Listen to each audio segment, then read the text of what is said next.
એક સમાજ જે જાગ્યો છે, એક સમાજ જાગીને પોતાની દિશા નક્કી કરી છે. અમે જ્યારે વ્યસન મુક્તિની વાત કરી ત્યારે લોકોને નવી લાગતી હતી. આ જ તારીખે એક્ઝેક્ટ 10 વર્ષ પહેલાં અમે વ્યસન મુક્તિનો મહાકુંભ કર્યો હતો અને આ સમાજમાં આજે અમે ગર્વથી કહી શકીએ કે 80-90% વધારે લોકો વ્યસન મુક્ત થયા છે અને આજનું યુવાધન એ શિક્ષણની દિશા નક્કી કરીને કામ કરી રહ્યું છે. આ વખતે અમે શિક્ષણ માટે મળી રહ્યા છીએ. એક સરસ્વતી ધામ જ્યાં માનીય ભૂપેન્દ્રભાઈ, આદરણીય નરેન્દ્રભાઈ અને અમિતભાઈ શાહ સાહેબના આશીર્વાદથી રાજ્ય સરકારે એક જગ્યા આપી છે બજારના 50% ભાવથી.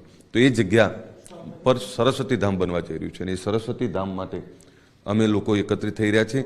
એક સમાજ જે જાગ્યો છે, અમે મેસેજ આપીએ છીએ કે અમે હવે ઊંઘતા નથી, અમે વ્યસનોમાંથી બહાર નીકળ્યા છીએ, અમે ઊંઘતા નથી, અમે શિક્ષણની દિશા પકડી છે, અમે ઊંઘતા નથી, અમે રોજગારની દિશા પકડી છે. એના માટે આ સમાજ એકત્રિત થઈ રહ્યો છે. આપે કહ્યું ખાસ સમાજ માટેનું સંગઠન છે આપ, પરંતુ એક વાત એવી પણ સામે આવી રહી છે કે શક્તિ પ્રદર્શન 2027ની વિધાનસભાની ચૂંટણી આવી રહી છે. સાથે સાથે ખાસ જે કેનીબેન ઠાકોર પણ આમાં સંમેલનમાં જોડાવાના છે. ખાસ વાત કરીએ તો ઠાકોર સમાજમાં આપ ધારાસભ્ય છો, ઈચ્છો છો કે સમાજ આગળ વધે તે માટે સરકારમાં મંત્રીપદ હોવું અથવા તો કોઈ મુખ્યમંત્રી ભવિષ્યમાં હોય તેવું કહું. અમારા મંત્રીઓ છે, અમારા ધારાસભ્યો છે, સંસદ સભ્યો છે, એટલે આને રાજકીય રીતે ના મૂલવું. અમારા તમામ રાજકીય આગેવાનો ખૂબ મોટા આગેવાનો છે, સામાજિક આગેવાનો ખૂબ મોટા છે, બધા પધારી રહ્યા છે. એટલે આમાં કોઈ વ્યક્તિ વિશેષ માટેનો કાર્યક્રમ નથી, સમાજની વિકાસનો કાર્યક્રમ છે અને અમારા મંત્રીઓ પણ છે, ધારાસભ્યો, સંસદ સભ્યો બધા સરકારમાં બેઠા જ છે.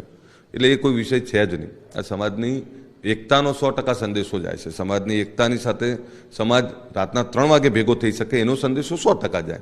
પણ આને કોઈ બીજી રીતે નામ લો, હજુ 2027ને 2 વર્ષની વાર છે, એ વખતે આ બધી ચર્ચા થાય તો સારું. અત્યારે તો સમાજના વિકાસ માટે અમે ભેગા થઈ રહ્યા છીએ ને એમાં આપ બધા આશીર્વાદ આપો, અમને સહકાર આપો. તમે જુઓ કે આ સમાજ ભેગો થઈ રહ્યો છે, એમાં પાટીદાર સમાજ હોય, બ્રહ્મ સમાજ હોય, રબારી ભરવાડ સમાજ હોય, દરબાર સમાજ હોય, ચૌધરી સમાજ હોય, એના તમામ મારા અહીંના જે લોકો છે, આગેવાનો છે, એમણે કહ્યું કે આટલો મોટો સમાજ આવે છે તો આમના બધાને ચા પાણી નાસ્તાની વ્યવસ્થા અમારે કરવી છે. એ જ રીતે અમારા 20થી વધારે ગામોના અહીંયા આગેવાનો છે, એમણે એવું નક્કી કર્યું કે આટલો મોટો સમાજ આવે છે તો એમના માટે અમારે ચા પાણી નાસ્તાની વ્યવસ્થા કરવી છે. એટલે તમામ લોકો જ્યારે આને સમર્થન કરતા હોય ત્યારે એક સાચી દિશામાં, સાચી કોચ સાથે કામ કરી રહ્યા છે. આને કોઈ રાજકીય રીતે નામ લો, સામાજિક સમરસતા, સામાજિક એકતા અને સામાજિક બદલાવ સાથેની ક્રાંતિ સાથે અમે ભેગા થઈ રહ્યા છે.